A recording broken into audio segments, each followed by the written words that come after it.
30 page के notes हैं, मैंने सिर्फ वो पढ़े थे और मेरे 7-8 क्वेश्चन आते थे यूपी रिगार्डिंग, मेरे सारे वहीं से कवर हो गए थे। क्वेश्चन दिखा, आप क्वेश्चन में एसडीजी दिख गया और एसडीजी पे आपने लिख दिया, वो आपके अकॉर्डिंग आपने बहुत अच्छा लिखा हुआ, बट क्या पता उसमें आप जो मेन क्रक्स है आपको छोड़ दिया हुआ, तो उसमें आपके जीएस में 250-300 मार्क्स आ जाएंगे जब तक हम वो वैल्यूएशन नहीं करवाएंगे अच्छे से, और जो आपका फीडबैक मिला है उस फीडबैक पे काम नहीं करेंगे, मेरे को लगता है कि आप कुछ ज़्यादा इंप्रूवमेंट कर पाओगे। मैंने कभी नोट्स नहीं, ना मेंस के बनाए ना प्री के बनाए, अभी मेरा इंटरव्यू भी आई है इसका, कहीं पे मेरे कोई नोट्स नहीं।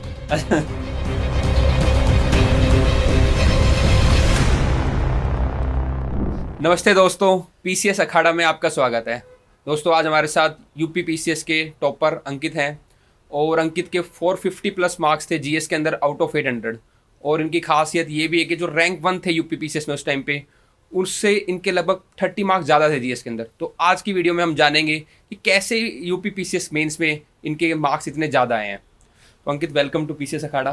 Thank you sir.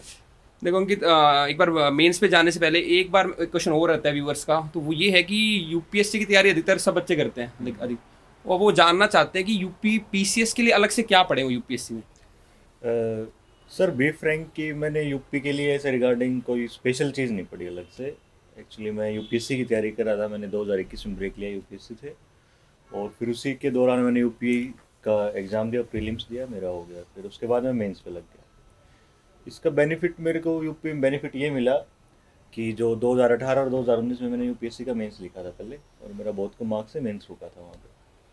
अलग से ऐसे कोई पढ़ने की नीड नहीं है कि स्पेशल भाई आपको यूपी का स्पेशल पढ़ना, आपको 2 साल लगाने हैं, ऐसा कुछ भी नहीं है। एक अच्छा। मिथ है कि भाई आपको स्पेशल अगर यूपी का पढ़ दोगे तभी कुछ होगा, ऐसा कुछ नहीं है। ऐसे मैंने कुछ अलग से कुछ भी नहीं पढ़ा यूपी के लिए, बट जो गो विद द फ्लो वाली बात है सर, जो था, जो नॉर्मल मटेरियल अवेलेबल था, मैंने बस वही पढ़ा। ऐसा कुछ एक्स्ट्रा एफर्ट नहीं लगाया उसमें, कुछ एक्स्ट्रा चीज़ नहीं की। मतलब तो वही जो यूपीएससी के हाँ, लिए जो कंटिन्यू वही सेम कर रहे थे। वही था सर, ऐसा कुछ नहीं था। थोड़ा रहता भी है, ठीक है, बच्चों को लगता है कि अलग से यूपी पीसीएस का पढ़ना है। अदरवाइज हम देखें, अगर हम ढंग से यूपीएससी की तैयारी कर लें तो वही चीज़ें लगभग आती हैं, उसका फैक्चुअल पार्ट थोड़ा आ जाता है। लास्ट के एक वीक पहले या 10 दिन पहले अपना देख लो, यूपी स्पेसिफिक कुछ देख लो, कुछ फैक्चुअल चीज़ें कर लो, कुछ टेस्ट हल्के वर्क लगा लो। अदरवाइज बहुत ज़्यादा अलग से मेरे को लगता नहीं करने की जरूरत है। हाँ सर, बहुत ज़्यादा सच में नहीं है, क्योंकि जो यूपी स्पेसिफिक है, अब तक तो शायद 2023 में पैटर्न चेंज होगा, उसका मेरे को अभी तक आइडिया नहीं, बट 2022 तक की जो मैं बात कर रहा हूँ, यूपी का ऐसा कुछ नहीं कि भाई बहुत ही ज़्यादा बहुत ही यूपी का स्पेसिफिक पूछ रहे हैं, और यूपी के वो जनरल क्वेश्चन पूछ रहे हैं जो आपके मैनेजेबल है। मैनेजेबल है, आपकी यूपीएससी की तैयारी उससे मैनेज हो जाएंगे वो। GS2 और GS3 में थे, और बस सिर्फ यूपी के रिगार्डिंग कोई कल्चर का या अच्छा, कुछ वो उसका मेंस खेल। के अंदर होगी। हाँ हाँ, मेंस के का क्वेश्चन अगर वो पूछ ले तो आपको थोड़ा यूपी का पढ़ना पड़ेगा। और ये नहीं है कि यूपी कोई मोटी बुक है, ऐसा कुछ भी नहीं है। 30 पेज के नोट्स हैं, मैंने सिर्फ वो पढ़े थे, और मेरे 7-8 क्वेश्चन आते शायद यूपी के रिगार्डिंग, तो मेरे सारे वहीं से कवर हो गए थे। ऐसा अलग से यूपी का मैंने कुछ भी नहीं पढ़ा कि यूपी, क्योंकि मैं आउटसाइड से हूँ, हरियाणा से हूँ, तो मेरे को आइडिया भी नहीं था यूपी का, मेरे को डिस्ट्रिक्ट तक भी नहीं पता था कितने हैं यूपी में, सच बताऊँ तो वो नहीं है कि भाई अलग से मैंने कोई स्पेसिफिक बुक पढ़ी है, जो मार्केट में अवेलेबल भी होंगे, मैंने देखी भी नहीं है। यहाँ पे हॉस्टल जहाँ पे मैं रहता हूँ, लव कुमार एक लड़का है, उसने नोट्स बना रखे थे, 25-30 पेज के नोट्स थे। मतलब जो मिनिमम सोर्स अपना हाँ काम हो मिनिमम, जाता है, बिल्कुल मिनिमम ज़्यादा उस सोर्स पर है। अपना टाइम ना हाँ, करें। उस पर कोई हाँ। फायदा नहीं है कि भाई आप यूपी पे बहुत ज़्यादा देखो, टाइम लगाओ। टॉपर्स से हमें टॉप कराने वाला मेन पर्पस यही रहता है कि जो जनरल मिथ हो, एक गलत स्ट्रेटेजी ना करे बच्चा फॉलो। आपने एग्जाम क्लियर किया है, टॉप किया है, मार्क्स आपके जीएस में वन ऑफ द हाईएस्ट है, हाईएस्ट ही लगभग। तो इसी को आगे कंटिन्यू करते हुए हम बस एक बार ये और चाहेंगे आपसे जानना कि मेंस में ऐसा क्या करें हम कि बच्चे को जीएस में मार्क्स उठे उनका। तो सर मेंस का एक तो सबसे पहले आपको क्वेश्चन समझना पड़ेगा, क्वेश्चन में अच्छा, पूछ क्या रखा है। क्वेश्चन की डिमांड ये बहुत जरूरी है, मतलब एक अबव एवरेज नंबर लाने के पहले आपको अब वो क्वेश्चन की डिमांड वैसे एड्रेस अगर करनी आप पड़ेगी। क्वेश्चन दिखा, आप क्वेश्चन में एसडीजी दिख गया और एसडीजी पे आपने लिख दिया, वो आपके अकॉर्डिंग आपने बहुत अच्छा लिखा हुआ, बट क्या पता उसमें आप जो मेन क्रक्स है आपको छोड़ दिया होगा, तो उसमें आपके जीएस में 250-300 मार्क्स आ जाएंगे। और वो नॉर्मल आप पूरे पे आप बोलोगे हम पूरे पेपर पूरा करके आए थे, ये है वो है, बट वहाँ पे ऐसा कुछ नहीं है। आपको सबसे पहले क्वेश्चन ही पढ़ना पड़ेगा, क्वेश्चन समझना पड़ेगा, क्वेश्चन में पूछ क्या रखा है। तो ये ध्यान रखना है हमें कि ये नहीं पेपर पूरा करके आना है, जो डिमांड है उसको एड्रेस करके फिर पेपर पूरा करना है। हाँ, और सर जैसे हर क्वेश्चन के पार्ट्स होते हैं, जैसे 8 नंबर का क्वेश्चन होता है, उसमें कम से कम 2 पार्ट्स होते हैं, वो आपको लिखने पड़ते हैं। 12 का होगा, उसमें 3 पार्ट्स मिलेंगे आपको। ये तो मिनिमम रिक्वायरमेंट है आपको, अगर 370-80 तक भी लाने हैं तो। अगर आप इसको भी कंप्लीट नहीं करोगे, जैसे 2 पार्ट्स या डिवीजन ऑफ क्वेश्चन नहीं करोगे, तो मुश्किल है मतलब आप सब पार्ट्स 350 करो और सारे पार्ट्स हाँ को एड्रेस करो, सब सेकंड पार्ट है पार्ट्स सब पार्ट करो, और सबको उसको एड्रेस करो। एड्रेस करो। और सर फिर तीसरा है आपकी प्रेजेंटेशन कैसी है। मेरी जैसे मेरी काफ़ी 2018-19 का मैंने दिया तो मेरे को खुद फील हुआ कि मेरी प्रेजेंटेशन वैसी नहीं थी, बट जहाँ पे अभी मैं रह रहा हूँ, एक दो दोस्त है मेरे, एक प्रमोद भाई है, एक रोहित मोहित जो ट्विंस ये है। बहुत अच्छी बात है, पीयर ग्रुप का बड़ा अच्छा फर्क पड़ता हाँ है कि सच में बहुत अगर ज़्यादा तुम्हारे पास उन्होंने, लाइक माइंडेड पीयर ग्रुप है तो वो आपको इंप्रूव करवाएंगे। वो आपको प्रेशराइज करेंगे, प्रेशराइज फोर्स करेंगे, आपको गलतियाँ होंगी, आपको बोलेंगे, आपको टोकेंगे वो, लेकिन वो आपके पॉजिटिव वे में बोल रहे हैं। पॉजिटिव, मेन हाँ। बात ये है। अब जैसे मैंने यूपी का जब से लिखना स्टार्ट किया था, ज़्यादा मैं लिख के भी नहीं गया था, मैक्सिमम 50 क्वेश्चन जीएस के लिखे थे मैंने, बट 50 क्वेश्चन में मेरे को समझ में आ गया था मैं कहाँ से कहाँ क्वालिटी इंप्रूवमेंट कर हाँ ली थी बहुत आपने। ज़्यादा इंप्रूवमेंट हो गया था, क्योंकि जो रेगुलर फीडबैक मिल रहा था मेरे को, मैं जैसे डेली के 5 क्वेश्चन ही लिखता था, अब मैं 20 क्वेश्चन नहीं लिखे मैंने कभी, लेकिन वो 5 क्वेश्चन ऐसे लिखता था, जब मैं चेक करवा रहा हूँ तो वो बंदे ऐसे थे, जो दो मैंने जिनका नाम बताया, वो उसमें से कमियां निकालते थे कि यहाँ पे गलती है, इसको ऐसे कर सकता है। वो चीज़ है, अगर आपने वो चीज़ पकड़ लिया आपकी, वो 50 क्वेश्चन में मिल जाएगी आपको, वरना आप 1000 क्वेश्चन लिख लो। उसका क्वेश्चन ज़्यादा लिखने का मैटर नहीं करता, आप क्वेश्चन में अपनी गलतियाँ निकाल रहे हो और फिर उसको इम्प्रूव कर रहे हो नहीं कर रहे, मैटर करता है वो। तो मेरे लिए वो प्रेजेंटेशन का था। प्रेजेंटेशन। प्रेजेंटेशन की अगर आपकी प्रेजेंटेशन अच्छी होगी, आपकी सब डिवीजन बोला मैंने कि भाई पार्ट्स में डिवाइड करो, इसके बाद मैप, जहाँ बन सके अच्छा, वहाँ पे मैप डायग्राम्स या बनाओ। मैप्स, फ्लो डायग्राम चार्ट, से भी ज़्यादा है मैप मैप का, इम्पैक्ट यूपी के करता है। रिगार्डिंग। Okay okay. क्योंकि बोलते हैं कि मिथ है, पता नहीं सच है या झूठ है, कि भाई यूपी में जैसे भर के सीट होनी चाहिए। अच्छा, अगर भर के आप आए थे पूरी। हाँ फ्लो चार्ट बना दिया, डायग्राम बना हाँ दिया, हाँ, उससे स्पेस खाली दिखेगा, स्पेस। तो वो एग्जामिनर लाइक नहीं करता उस चीज़ को। पॉइंट्स भी भरो, मैप पॉइंट्स में बनाओ। भरो, बट मैप भी बनाओ ऐसा साइड में बनाओ छोटा सा कि वो ज़्यादा स्पेस ना ले आपका। वहाँ से जो सीट है आपकी, आंसर सीट है, वो अच्छे से भरी होनी चाहिए, और लगना चाहिए कि भाई कि लिखा है इसमें कुछ है एकदम, उसको पढ़ने में मजा आए। आंसर शीट से याद आया कि अंकित की हम देख रहे थे आंसर शीट, एक बार मैं आपको भी दिखा देता हूँ। देखो तो इसमें जो मैंने खास बात ऑब्जर्व की ना, तो अंकित की जो आंसर शीट थी, अब चाहे स्टार्टिंग से ना फर्स्ट क्वेश्चन से और आखिरी तक सब जगह पे पूरा जो आंसर शीट आपको फुल मिलेगी लास्ट तक, मतलब पूरे पॉइंट्स इन्होंने कवर किए हैं, पेजेस सारे। तो अंकित इससे मैं आपका अगला क्वेश्चन यही पूछना चाहूँगा कि ऐसे जो अधिकतर बच्चे कहते हैं सर हम आंसर लिखते हैं 4 या 5 पॉइंट ही जनरेट कर पाते हैं, आप जो मेरे को बता रहे थे कि आप 10 मार्क्स के अंदर 10 से ज़्यादा पॉइंट जनरेट करते थे, 15 में उससे ज़्यादा, मतलब यूपीएससी में या यूपीपी से, तो कहने का इतने जनरेट कैसे करें पॉइंट्स ताकि फुल हमारी शीट रहे पूरी। सर अगर आपने क्वेश्चन समझ लिया, अच्छा। सब डिवीजन हो गया सब पार्ट डिवीजन का, हो अगर गया, हाँ। पार्ट्स हैं 2 पार्ट है तो एटलीस्ट 2 पार्ट है, तो आप मिनिमम अगर आपने अच्छे से तैयारी की, 3-4 पॉइंट एक पार्ट पे लिख दोगे, हो गए 8 पॉइंट। फिर वे फॉरवर्ड भी होता है, कुछ चैलेंज भी होते हैं, हाँ। तो एडिशन होती है, वो क्वेश्चन में पूछा नहीं होता, वो ऐड कर लो। वो ऐड कर लो आप, 3-4 पॉइंट आपके वहाँ से हो गए, ये होगा मिनिमम क्राइटेरिया।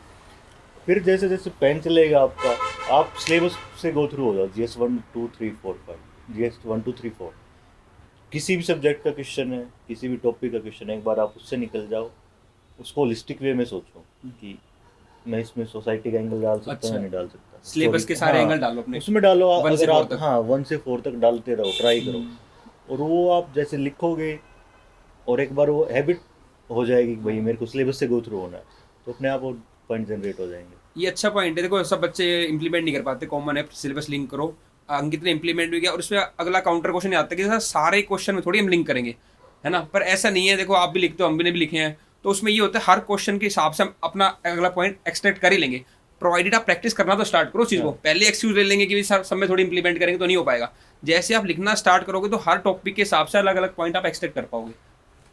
सर उसका ये है कि 20 क्वेश्चन आते हैं हाँ। जीएस में, 20 के 20 में नो डाउट नहीं इम्प्लीमेंट कर सकते नहीं उस चीज़ को। अगर आप 20 में से उस चीज़ को 13 से 14 क्वेश्चन में हो बस। गए, 13-14 क्वेश्चन ही आपके मेन डिसाइडिंग फैक्टर है। अगर आपने 4-5 क्वेश्चन अच्छे लिखे हैं और आपका नेक्स्ट क्वेश्चन अगर मीडियम गया या बिलो मीडियम भी गया, बिलो एवरेज भी गया, तो एग्जामिनर सोच लेगा, वो चल जाएगा वहाँ से। बिल्कुल बिल्कुल सही। बट अगर आप सेम चल रहा है, वही 1 से 20 सेम है, वही उसको कोई मज़ा नहीं आ रहा, 10 कॉपी पहले उसने चेक किए हैं, सेम वही प्रोसेस है, 10 बाद में चेक करा, सेम वही है, तो उसमें कोई मज़ा नहीं आएगा उसको। तो एक उसको यार, अगर जब तक हम ये नहीं बताएंगे कि भाई फोर्स नहीं करेंगे, पढ़ना पड़ेगा कोई चीज़, तो तब तक वो नंबर नहीं देगा आपको। तो ये है कि 13-14 क्वेश्चन है, उसमें आप जनरेट आराम से कर लोगे, और ट्राई करो जितना ज़्यादा लिखोगे, और try to evaluate your answer. Feedback कैसा है, फीडबैक उनसे कराओ जो आपके सच में जेन्युइनली आपकी हेल्प चाहते हैं। अगर आपने लिख दिया अच्छा पैराग्राफ में, बहुत सारे बच्चे देखे मैंने पैराग्राफ में आंसर लिखते हैं, हाँ नंबर मिल जाते हैं उनको, टेस्ट सीरीज में आ गए वो आ गए, बट वो इम्प्रूवमेंट नहीं हो पाए क्योंकि डे बाय डे कंपटीशन इतना ज़्यादा बढ़ रहा है, बहुत ज़्यादा बढ़ रहा है। मेरी कॉपी मेरी कुछ भी नहीं है, मैंने और मेरे से काफ़ी अच्छी अच्छी कॉपी देखी है, तो मेरे को भी खुद फील होता था कि मैं ऐसा इनमें से क्या ले सकता हूँ। तो जब तक हम वो एवेल्युएशन नहीं करवाएंगे अच्छे से, और जो आपका फीडबैक मिला है उस फीडबैक पे काम नहीं करेंगे, मेरे को लगता है कि आप कुछ ज़्यादा इम्प्रूवमेंट कर पाओगे। तो आई थिंक एवेल्युएशन और कंटिन्यूसली राइटिंग, चाहे आप डेली के 3 क्वेश्चन लिखो पेपर से पहले, तो कम से कम आप जैसे 2 से 3 महीने का टाइम मिलता है जितना मिलता है, चाहे डेली के 2-3 क्वेश्चन लिखो, बट लिखो डेली लिखो। हाँ, और उनको इवेलुएट जरूर करो। अगर आप एक बार कॉन्फिडेंस आ गया फिर फुल लेंथ पे जाओ, फिर अपने आप इम्प्रूवमेंट देखो। आपने एक बात और बताई थी मेरे को कि नॉलेज बेस तो हो ही जाता है पढ़ते पढ़ते, लेकिन जो सिलेक्शन को डिसाइड करता है वो है आंसर राइटिंग। कैसे आपने बताया कि इवैल्यूएट कराओ, अपना प्रेजेंटेशन इंप्रूव करो, पॉइंट्स जनरेट करो, ये सब चीज़ मेरे ख्याल से लगता है डिफरेंशिएटिंग फैक्टर होगा सिलेक्शन में। सर बिल्कुल, ये तो डिफरेंशिएटिंग फैक्टर है इसमें तो, हाँ। No doubt. क्योंकि मेरा अभी भी याद है मेरे को 2018 में मैंने जब आईएएस का मेंस दिया था, मेरे जीएस में 338 स्कोर, 19 में मेंस दिया मेरा था 363 स्कोर, और वो मैंने हिंदी मीडियम से दिया था। अच्छा। मैंने मीडियम स्विच किया पहली बार, ओके। और मेरा 453 था जीएस में।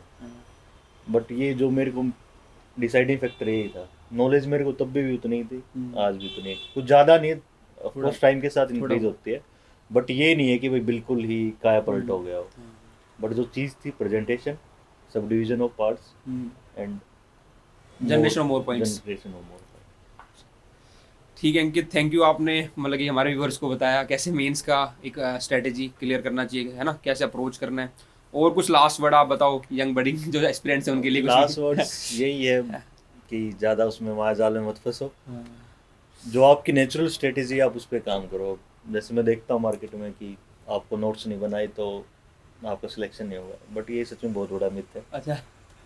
और विजय दहिया साहब हैं, इनको पता ही है, मैंने जैसे मेरी प्रिपरेशन थी, मैंने कभी नोट्स नहीं बनाए, ना मेंस के बनाए ना प्री के बनाए। अभी मेरा इंटरव्यू भी आई है इसका, कहीं पे मेरे कोई नोट्स नहीं है।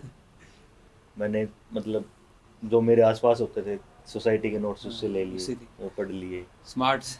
हाँ, मैं कभी इसमें नहीं घुसा कि भाई नोट्स खुद ही लेबर में करूँगा। हाँ, बट अगर आपको नोट्स बनाने सिलेबस के मत बनाओ, अगर आप में है तो आप न्यूज़पेपर आता है, न्यूज़पेपर उठाओ, न्यूज़पेपर की न्यूज़ पढ़ो, हेडलाइन पढ़ो, वहाँ से सोचो कि ये कहाँ पे टॉपिक है, किस टॉपिक से लिंक है, और इसको आप वहाँ पे कैसे यूज कर सकते हो। मतलब जो चीज सेटल्ड है ऑलरेडी लोगों ने कर रखे उसको मत करो, उसमें कुछ कोई एक्स्ट्रा काम नहीं अलग है, सब टॉपिक हाँ। का सब टॉपिक कोई आया जिससे क्वेश्चन आ सकता है उस पे मेहनत करो आप। उस पे न्यूज़पेपर है, हाँ। न्यूज़पेपर अगर आप एक बच्चा है, अगर वो अच्छे से अगर तैयारी करेगा ना, तो आई थिंक न्यूज़पेपर उसका बहुत ज़्यादा जीएस का सिलेबस कवर कर देगा।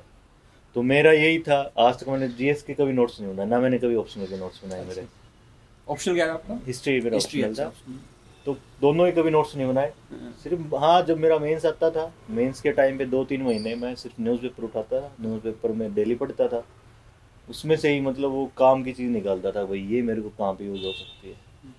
सिर्फ ये है, अब जैसे बच्चे हैं कि भाई शॉर्ट नोट्स बनाने ज़रूरी हैं, ऐसा कुछ भी नहीं है। अगर आप रेगुलर रिवीजन अच्छी है आपकी तो आप कर दोगे। ये सही में आ गया एक और आपने डिफरेंशिएटिंग फैक्टर बताया जो टॉपर का होता है।